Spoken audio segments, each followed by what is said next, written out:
రోహిణి వాళ్ళ ఆయన అయితే తినడానికి బాగా ఆకలేస్తుందని చెప్పేసి అయితే వస్తూ ఉన్నారు. ఇప్పుడు తింటారా అని చెప్పేసి అయితే వాళ్ళ అమ్మ ప్రభావతి అయితే అంటూ ఉంది. ఏంటమ్మా తినడానికి వస్తే తిడుతున్నావా అని చెప్పేసి అయితే అడుగుతూ ఉన్నారనమాట.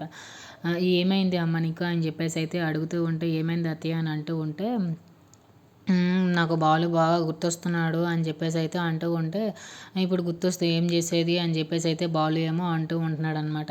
రవి గుర్తొస్తున్నాడు అని చెప్పేసి అని ప్రభావతి అంటూ ఉంటే, ఏంట్రా ఇప్పుడు నేనేం చేయాలి నీకు కానీ కొట్టాను అంటే చెంప పగిలిపోతుంది సంథింగ్ అట్లా అంటూ ఉంటుందన్నమాట ప్రభావతి. ఇప్పుడు నువ్వు కొడితే కొట్టావులే కానీ ఇప్పుడు నాన్నని ఎందుకు అలాగా నాన్నతో బుర్ర తింటున్నావు, ఎలా అయినా కన్వే చేయాలని చెప్పేసి.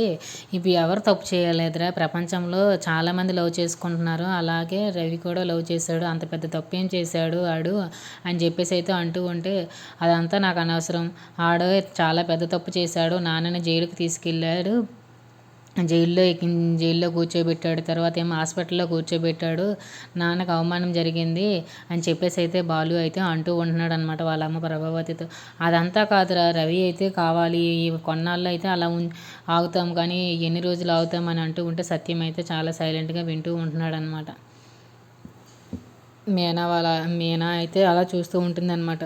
అవును అని చెప్పేసి అంటూ ఉంటే, బాలు ఏమో ఏంటో అవును అని చెప్పేసి తిడుతూ ఉన్నాడు. ఆగరా అని చెప్పేసి అయితే సత్యము బాలునేమో అంటూ ఉంటున్నాడు అనమాట.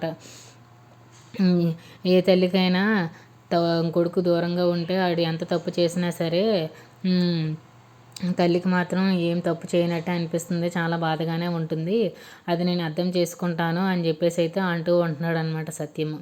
కానీ నన్ను ఆడు అవమానించాడు, నా కొడుకుగా తండ్రిగా నన్ను తన్నినట్టుగా సమాధానం ఇచ్చాడు వాడు.